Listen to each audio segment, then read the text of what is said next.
While I don't care, Gavin, how good the ratings would be, Howard Schultz will never be on this podcast. His coffee tastes like hobo socks that have been set on fire and steeped in hot water. Ass. The following podcast contains... Damn, that's nasty. I'm sorry. That was nasty. That's just nasty. That's just nasty. Sorry. Oh, that's nasty. Explicit language.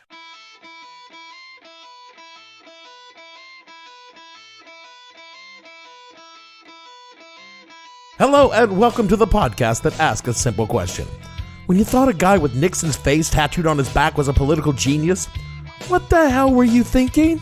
I'm your host Dave Bledsoe and this is a Friday, February 1st, 2019. Will the real Roger Stone please stand up? Edition of the show where we talk about the fifth string Murray Machiavelli of the Trump world, Roger Stone. Stay tuned.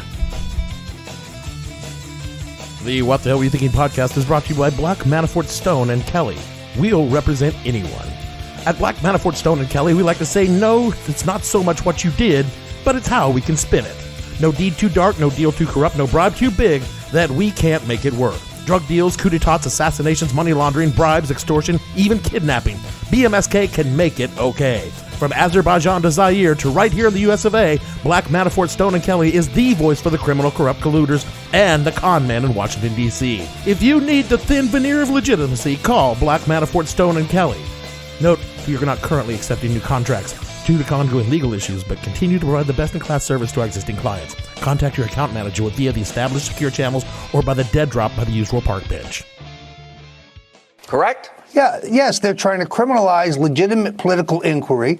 They're trying to criminalize free speech, which is really what this is about. Look, I honestly believe that they are going to try to charge the president and the vice president with some hoked up frame of Russian collusion. That way they could make Nancy Pelosi president, she could make Hillary Clinton vice president, and then step aside. It's a nightmare, but I think that's what they have in mind. There is no Russian collusion. I had no collaboration with WikiLeaks. I'm not charged with conspiracy. Believe me, if they could have made that case, they would have. But they want to silence me because I will stand up for Donald Trump. That's what this is really about. In every group of teenage boys, there's one boy who is only in that group so the rest of the guys can bust his balls. Look, there's probably a deep biological or evolutionary necessity for this, but I suspect the real reason was... because they're a bunch of assholes. Of course. Yeah, exactly. In my friend group, we had Dex, whose name was not Dexter or Dex. It was actually, well, his name isn't important, really. He was called Dex because he was constantly tripping over his feet, dropping whatever he was carrying, and was just generally an uncoordinated goofball. So we, a big bunch of fucking nerds, called him Dex because of the dexterity stat in Dungeons and Dragons, which said, you know, how dexterous you were and how nimble you were. And when it came to that stat, Dex rolled a 3. The lowest you can roll. Don't worry if you can't understand all of this. All you need to know is you were just being vicious little shits. And one of the things that Dex and his underdog brethren did to maintain their precarious position in the groups, maybe even elevate them to, say, a non-loser status, is try to entertain the rest of us. And our Dex, he was a real storyteller. A liar? Oh, I'm sure you don't mean a liar. Actually, I kind of do, because Dex liked to put himself in the middle of the story, even a fictional one. He felt that it gave it a oomph. It wasn't that he was so much aggrandizing himself as he framed the story around him so his audience could relate and maybe ease up on busting his fucking balls all the time.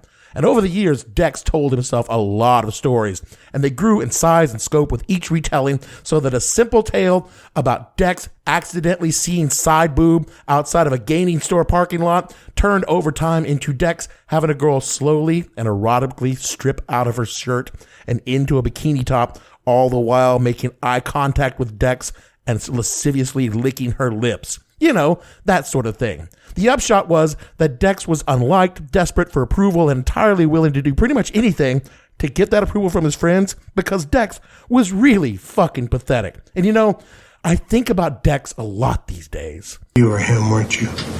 What? No, I wasn't Dex. It wasn't me. It might have been me. But the reason I'm thinking about Dex right now is because I'm fairly sure Roger Stone was the dorky kid in his dorky friend group, the beta nerd of the pack, and he spent his entire life trying to compensate for this. Welcome to my TED Talk. Oh, man. I've been saving Roger for so long. I cannot tell you how this topic makes me so happy. Because of all the people we've had to endure since the rise of the orange hate, Roger Stone is without question the most pathetic, the slimiest, the shittiest, the deserving of our scorn. And all of that is because Roger... Oh, Roger. This is all your fucking fault, you skeevy little cum-stained gym stock. And now it's your turn in the barrel.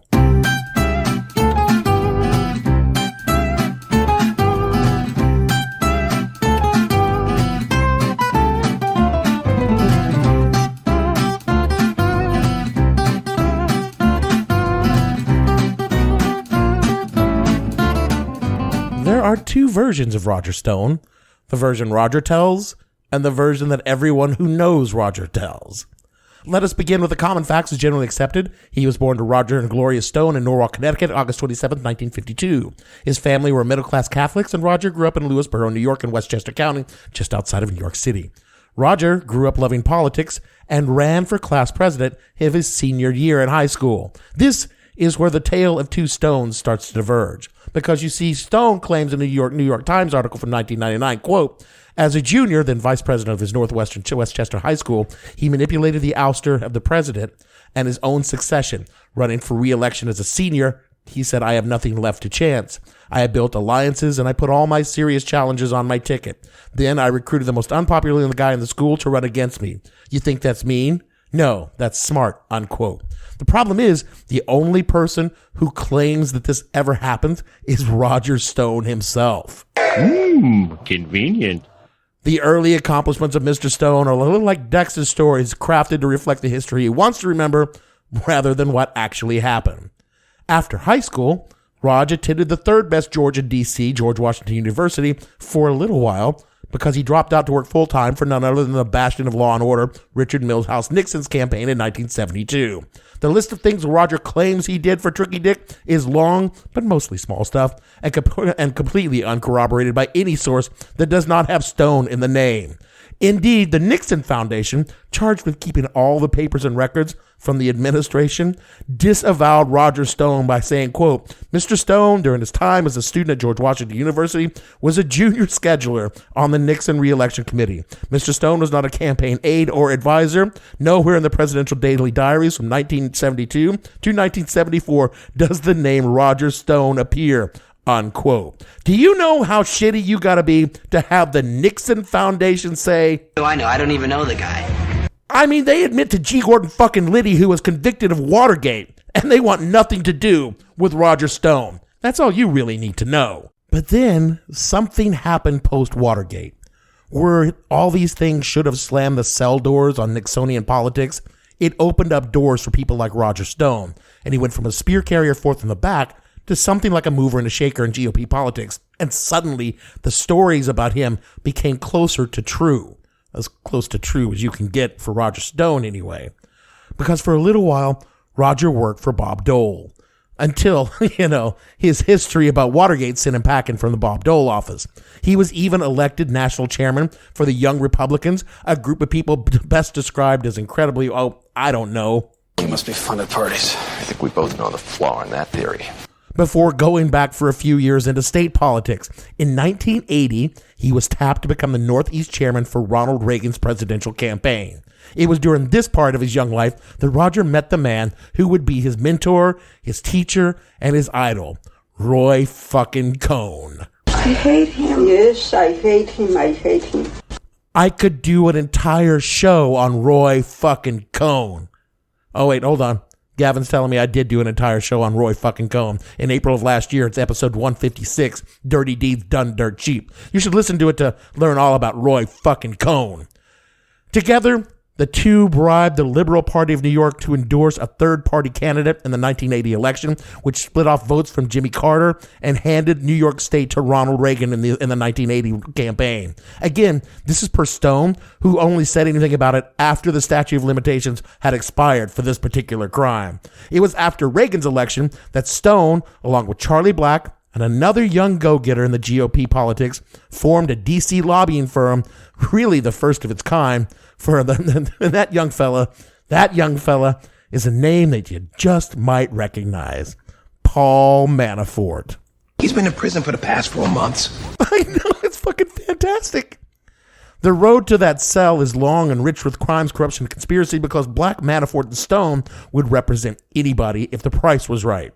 From a 1986 New York Times article, quote, the lobbying firm's offices overlook the Potomac in Alexandria, Virginia, a hushed chapel to power and influence. The lobby all mauve, teal, and dark wood. The firm has represented clients from Jonas Savimbi, leader of the rebels in Angola, to, here's a name you'll recognize, Donald J. Trump. Its web of contacts has often been generated controversy, but never more than last year when the firm became the focus of congressional investigators after examining the housing and urban development scandal, unquote. BMS developed a reputation for behind-the-scenes machinations and power brokering that made them both obscenely rich and disgustingly powerful. The trio of criminals dominated politics in the 1980s and the early 1980s. Even Lee fucking Atwater, the devious mind behind the Willie Horton campaign that Bobby Bush used to get his scales tipped in his favor in his election campaign, was part of their little coffee clatch. To say that BMS was criminals is libelous because they were never convicted of anything. To say that they represented criminals and dictators is an absolute fucking fact. They were known as, and I'm not making this up, the torturers lobby.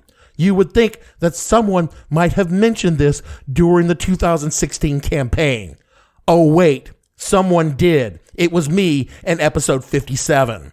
Corruption Incorporated sold itself off in 1990, and the brothers' crime all went their separate ways, but they remained the closest of friends, which is how Paul Manafort ended up working for Trump in 2016. But we aren't there yet because there's so much going on between there and then, because things are about to get weird.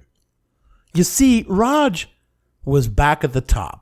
He was busy working as a consultant for Bob Dole's 1996 presidential campaign when the National Enquirer published a scoop too juicy to be missed. It seemed that someone had posted an ad for threesome foursome action in a swingers website, which the National Enquirer described a website as being, quote, a place on the internet where users can pay a fee and post any picture and text they want. Then anyone visits the internet can access the article, unquote. Yes, that pretty much sums it up. And the person who posted that ad on that swingers website was none other than senior Dole campaign advisor Roger Stone Jr.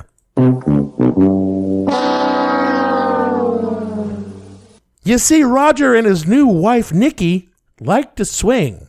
And this podcast is not going to kink shame them for that. Because if a, quote, hot, insatiable lady and her handsome bodybuilder husband seek similar couples or exceptional muscular, the next line is redacted, but it's presumed to read big dick single men, unquote, for consensual activities. There's nothing wrong with that. Or at least nothing wrong with that so long as you're not a high-level operative for a very conservative Republican nominee running against a candidate whose reputation for being a pussy hound is one of the main points of your campaign. Yes, I can see that. Oh, Stone denied the allegation, but the Enquirer presented couples who'd actually been to the Stone Bone Zone and the documentation that Roger's wife's credit card paid for all the ads, including in a Florida swingers magazine called Local Swing Fever.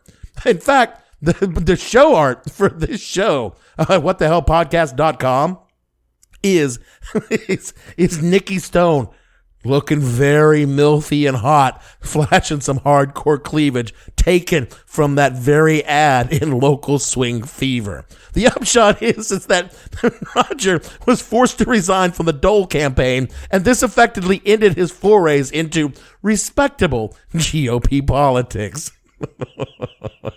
Never one to let something like being a national disgrace keep him down, Raj went back to his history of dirty tricks and slimy deals to undermine the rule of law, norms of decency, and good governance.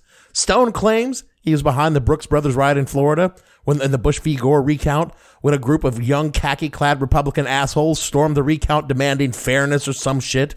Others dispute Stone's claims, but this has not stopped Raj from claiming it was him. It's widely suspected he leaked George W. Bush's National Guard service records to Dan Rather during the 2004 campaign, records that would eventually be discredited and ended the career of CBS's Dan Rather, though Stone denies this without ever saying he didn't do it. He's also a prime suspect in leaking the disgraced New York Governor's Elliot Spitzer's penchant for high-priced prostitutes to the FBI, sparking the investigation that would later force Spitzer's resignation. Raj is evasive on this, as he is with so many things that probably would get his ass indicted if they were proven. This seems to be Roger Stone's greatest gift, the ability to shift skirt prosecution for the myriad shady-ass things that he does. Until now, because all of Roger Stone's projects and fixations, his greatest success is the current occupant of 1600 Pennsylvania Avenue, none other than Individual One himself. The Trump-Stone connection goes all the way back to Roy fucking Cohn. And from that venomous piece of shit and the partnership for corruption and incompetence was born just a fucking terrible baby. For years, Stone lobbied on Trump's behalf as the Don brought a string of soon-to-fail casinos. But through it all, Roger urged Don to just do one thing. Do it, Donnie. Run for president. As far back as 1987, when someone orchestrated a speech by Trump in New Hampshire leading up to the primaries, a speech that went about like you think it went. Trump showed up, flew in on a helicopter, uttered a string of disconnected paeans to his own greatness to a crowd of confused New Hampshireites, then got back on his helicopter and disappeared. In 1999, Stone organized a meeting between Trump and the Reform Party, particularly with Minnesota Governor Jesse the Body Ventura, who parlayed his fame into politics in the late 1990s. But again, Trump didn't bite. But Raj kept quietly urging Trump to run. No one really knows, I suspect, not even Trump or Stone, how much Roger Stone's influence finally pushed Trump into the 2016 race. Stone dithers between claiming he alone created Trump to denying that he did much of anything at all, depending on which way the legal winds are blowing at the time. And the winds right now, my friends, are blowing from the north because Roger Stone was indicted, arrested, and arraigned for his actions related to the Trump-Russia scandal just this week.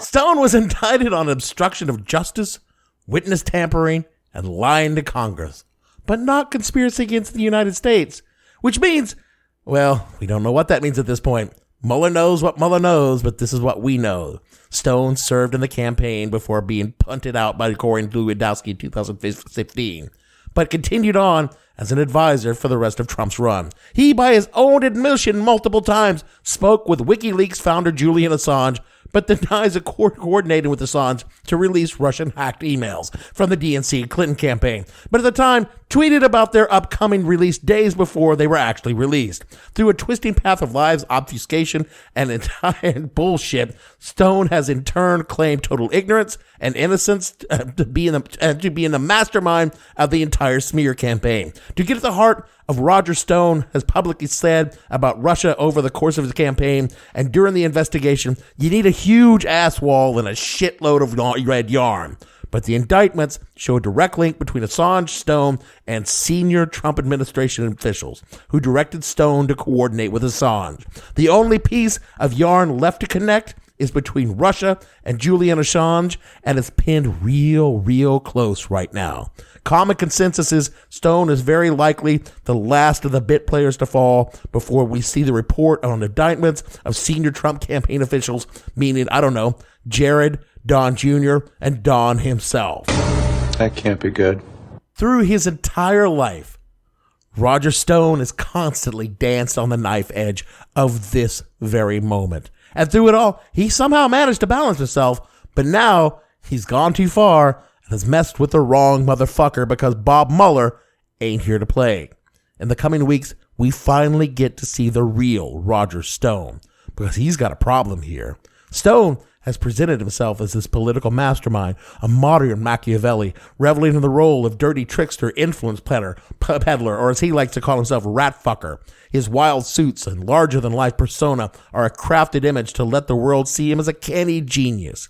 He cultivates associations with the rich and powerful, with the influencers and the moneymakers. He wants the world to believe that he, Roger Stone Jr., can make anything happen for a price, and maybe once upon a time, that was true.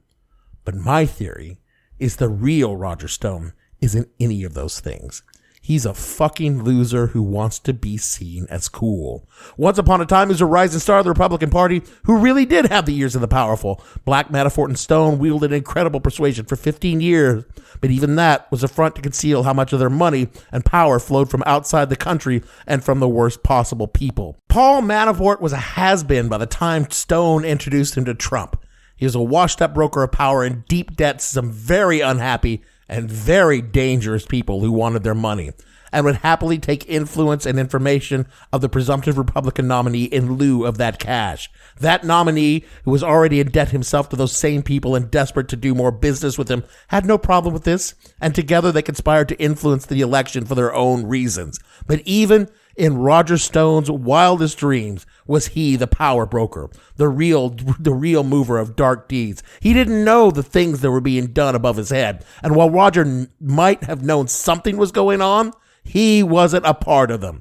He was relegated to hanging out with a batshit lunatic fringe from Alex Jones of InfoWars and to Roger Corsi and to bilking the base for every dime he could get by selling t-shirts and signing fucking rocks. He seriously signed Stone's Roger Stone. This was something he did. It is not something that a Machiavelli does because he is all powerful and in control. Roger Stone was a washed up fucking has-been living like a fucking leech on the leavings of the more powerful people around him. He was a loser and he has been from the beginning.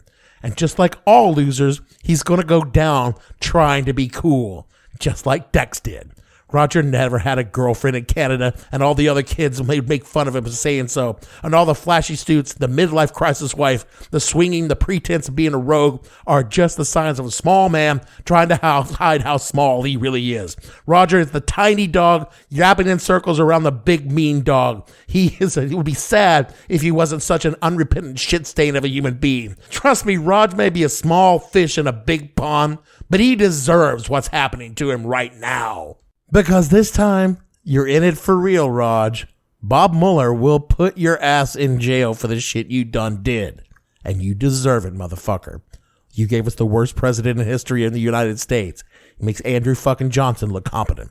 You did it because it made you look cool and feel powerful. You did it because you like to suck up to people you think are powerful. You did it because it would get a reaction from the cool kids who make fun of you. You did it because maybe you would be your bodyguard instead of just another bully. Mostly, you did it to make yourself feel important. Because you aren't important, Raj. You never have been, and if you ever were, it's been a long damn time. So when the time comes for the real Roger Stone to stand up, you better stand and sing like a fucking bird, Roger, because that's what losers do. It's how we survive. We turn on the more powerful and save ourselves.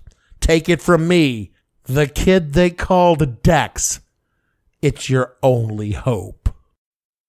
Support for this podcast comes from Microsoft Teams. The world has changed, and Microsoft Teams is there to help us stay connected.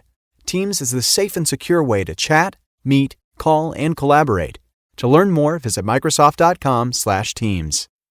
That is it for our show this week. Things are busy here at campaign headquarters. We've lined up a campaign manager, and he really gets our vision. Well, actually, he's just a wino that we know from the bar, but he's agreed to be our acting campaign manager for 2 bottles of night train each day. And he's getting together a consultant team that just yesterday he spent 20 minutes delivering a speech to them. We think he was yelling at squirrels. One or the other. Speaking of yelling at squirrels, do you know what is equally futile? Rating and reviewing this show wherever you find your podcast. That helps other people find it, listen to it, and become so infuriated they need to go out and yell at small rodents. All of our rodent shout-out inducers on SoundCloud at the show name, and of course, www.whatthehellpodcast.com. So for me, Dave, unindicted, and it feels so good, Bledsoe, producer, no credible evidence, Gavin, and all the fictional political fixers on the show, we want to say, will the real Roger Stone please stand up? Please stand up. Y'all act like you haven't seen a white person before, and Roger is as white as they come. We'll see you all next week. Jazz all on the floor like Pam, like Tommy just burst in the door. He started whooping her ass once than before. They first put a bowl, thrown her over furniture. It's the return of the... Oh, wait, no way, you're kidding. He didn't just say what I think he did he? And Dr. Dre said, nothing, you idiots, Dr. Dre's dead, he's locked in my basement. Feminist women love Eminem. Chicka, chicka, chicka, Slim Shady, I'm sick of him. Look at him, walking around, grabbing his you-know-what, flipping the you-know-who. Yeah, but he's so cute, though, yeah, I probably got a couple of screws up in my head loose, but no worse than what's going on in your parents' bedroom. Sometimes I want to get on TV and just let loose if I can, but it's cool for Tom Green to hump a dead moose. My bum is on your lips, my bum is on your lips, and if I'm lucky, you might just give it a little kiss. And that's the message that we deliver to little kids, and expect them not to know what a woman's clitoris is. Of course, they're gonna know what intercourse is. By the time they're fourth grade, they got the Discovery Channel, don't they? We ain't nothing but mammals. Well, some of us cannibals who cut other people open like antelopes. But if we can hunt dead animals and antelopes, and there's a reason that a man and another man can't elope. But if you feel like I feel like at the antidote, women raise your pantyhose. Sing the chorus and it goes, I'm Slim Shady, yes, I'm the real Shady. All you other Slim Shadys are just imitating. So won't the real Slim Shady please stand up? Please stand up, please stand up. Cause I'm Slim Shady, yes, I'm the real Shady. All you other Slim Shadys are just imitating. So won't the real Slim Shady please stand up? Please stand up, please stand up. Will Smith don't got a cuss in his raps to sell records. Well, I do. So fuck him and fuck you too. You think I give a damn about a great... I have no ending for this, so I take a small bow.